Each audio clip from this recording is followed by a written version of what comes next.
Mr. Brock, go ahead, please.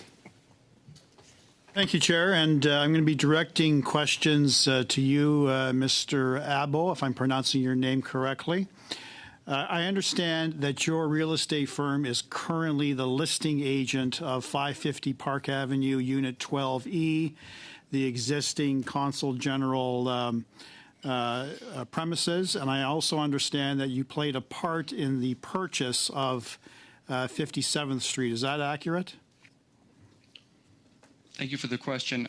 That is indeed accurate. We proceeded in two RFP processes, one for the purchase of the new official residence and one for the disposal of existing residents. Thank you. Thank you. Just wanted to confirm that. Now, Government of Canada officials, Justin Trudeau's government, Global Affairs, have confirmed that the purchase of West 57 was predicated on the fact that the Park Avenue property required, in essence, over $2 million in renovations.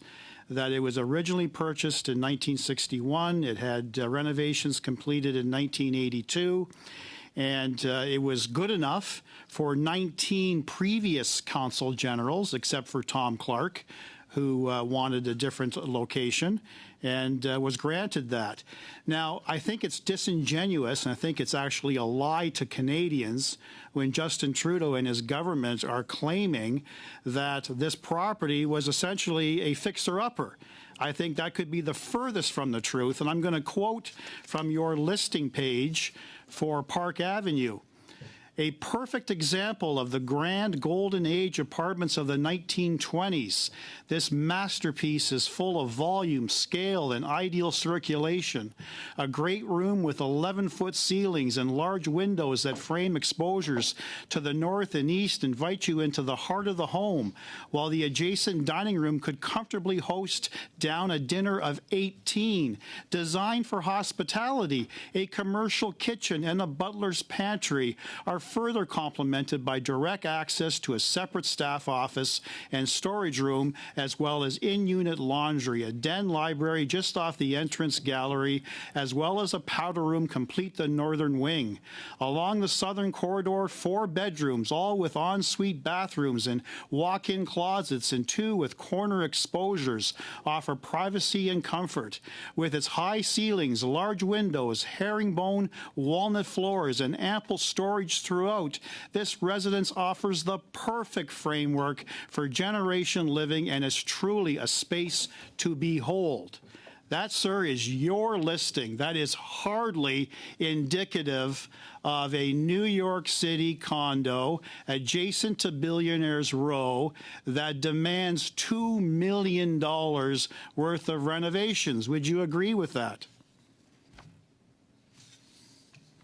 Thank you for the question. It is a wonderful residence, and it will serve its owners very well. That has the needs that that residence will offer up. If those needs are no longer met, those residents will probably want to find another. In your professional opinion, this is not a fixer-upper, is it? Move-in ready. Opinion, that is not a fixer-upper. Sir, this is move-in ready luxury, isn't it? In a heritage building. It is move-in ready. It's a wonderful residence. It's in a heritage building. That is correct. Correct. Now, did the government offer you any specifics on how they were going to spend $2 million worth of taxpayer dollars for renovations to Park Avenue? Did they offer any details? We have not received any of that information. Of course not. Did they even mention it to you, that one of the rationales for looking for a new location adjacent to Central Park in Billionaires Row was because of the $2 million expected to renovate this luxurious condo? It was shared as part of the criteria, yes. They shared that with you? They shared that due renovation costs, it made more sense financially to pursue another residence. Okay. They also told us at committee that it wasn't accessible. And when I drilled down on the government as to what that meant, they had to widen the entranceway to a bathroom. That could have easily been done on Park Avenue as well, couldn't it? It is sometimes difficult to do work in co-op buildings, especially. Part of the reason Well, is why it, the sir? cost is so high. It's not impossible, is Probably it? could be done. It's not impossible, is it? Answer, please. It is not impossible. Thank you. Thanks, Mr. Brock. Ms. Damoff, welcome to OGO. Go ahead, please, for 5. Thank you, Chair, and it's a pleasure to be with you here today. I want to read something from the Vienna Convention on Consular Relations from 1963, and one of the articles says that the role is to further the development of commercial, economic, cultural, and scientific relations between the sending state and the receiving state, and otherwise promoting friendly relations between them in accordance with the provisions of the present convention. So this consulate is responsible for $200 billion a year of business. Its role is to host events that promote Canada and businesses within Canada, and I don't think any of us would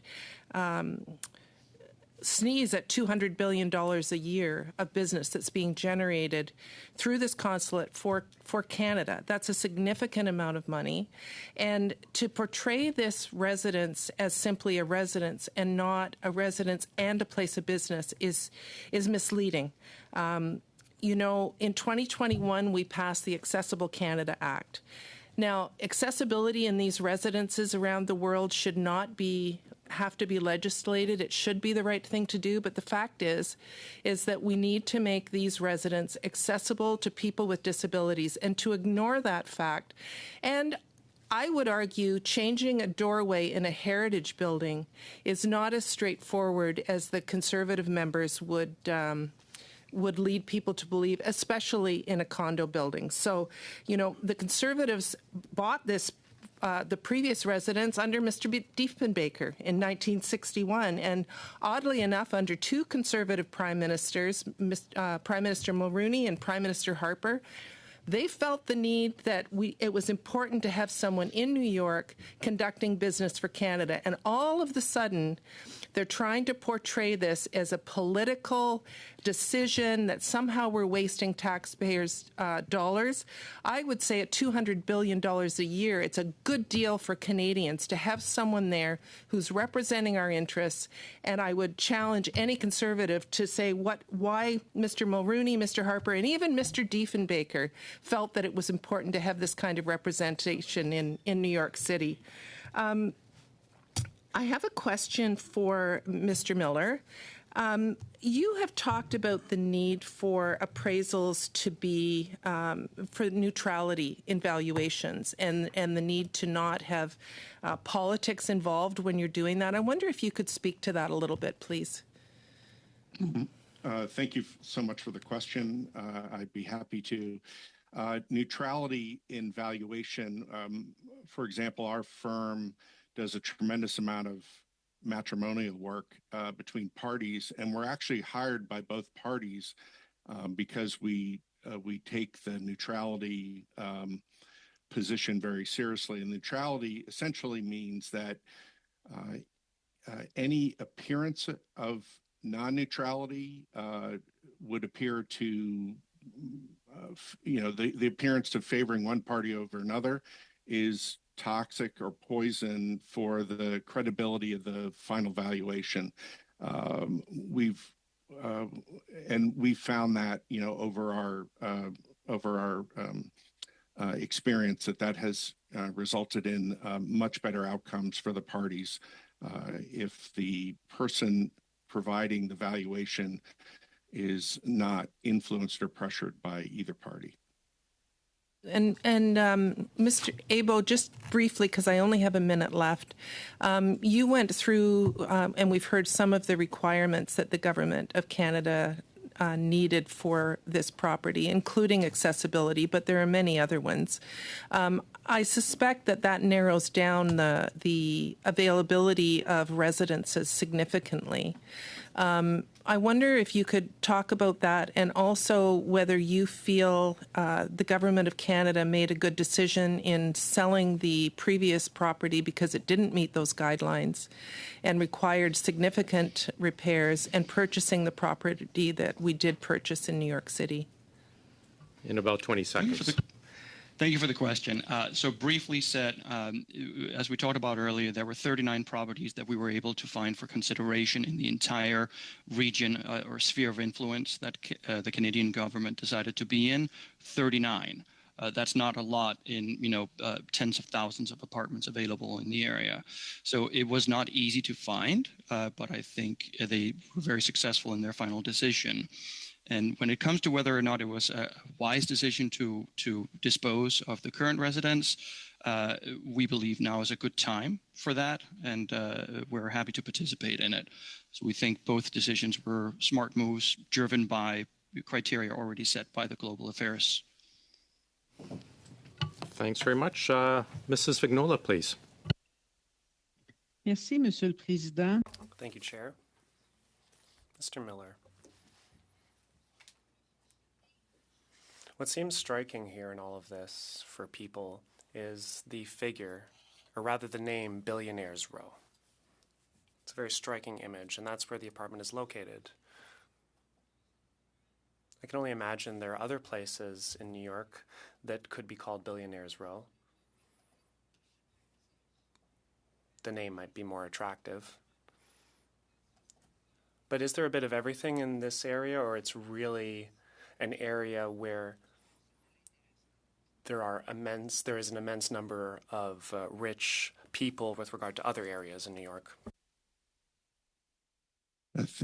Thank you so much for the question.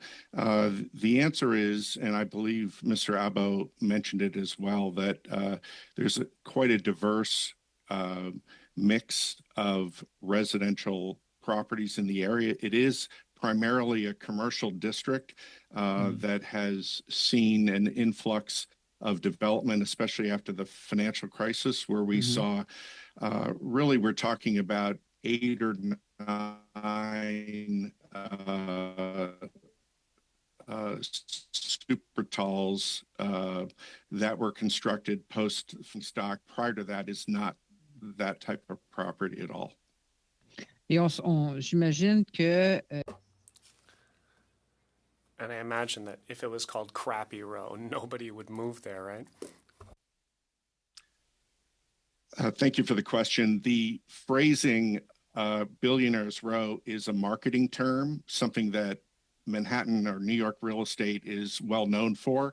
It's an aspirational name, but it does not reflect the majority of the housing stock in that location.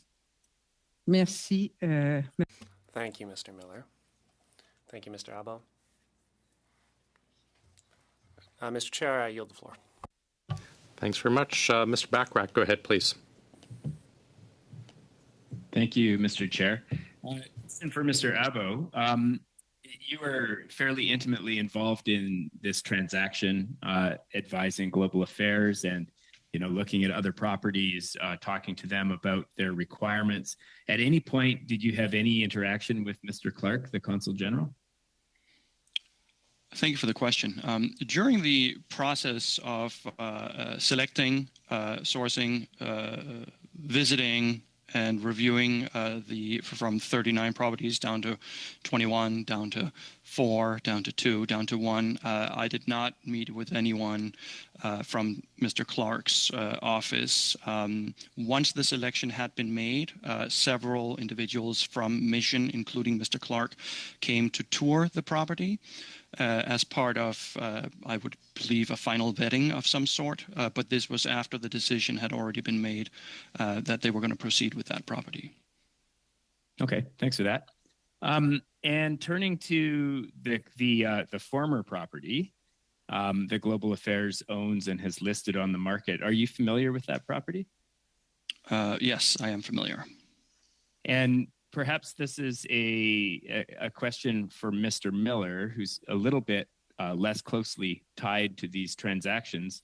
The property is currently listed at $13 million, a price at which Global Affairs, and the government of Canada would realize a profit. Yet we see with the newly acquired property, the asking price had to be reduced by about 40% before the property sold. Is $13 million a reasonable asking price in your approximation, or would you expect that it would sell for considerably less than that? Because I have not, as a licensed and certified appraiser, because I have not looked at the specifics of the property, only the market that it sits within, I'm unable to answer your question professionally. Can you provide any sort of comment on the amount below asking price that properties like this are typically selling for, percentage-wise, or is it all over the map? So on average, thank you for the question. On average, the Park Avenue market, we're talking somewhere between 5 and 10% below the original ask if it's priced correctly. Okay. I think that's all the questions I have, Mr. Chair. I'll turn it back to you.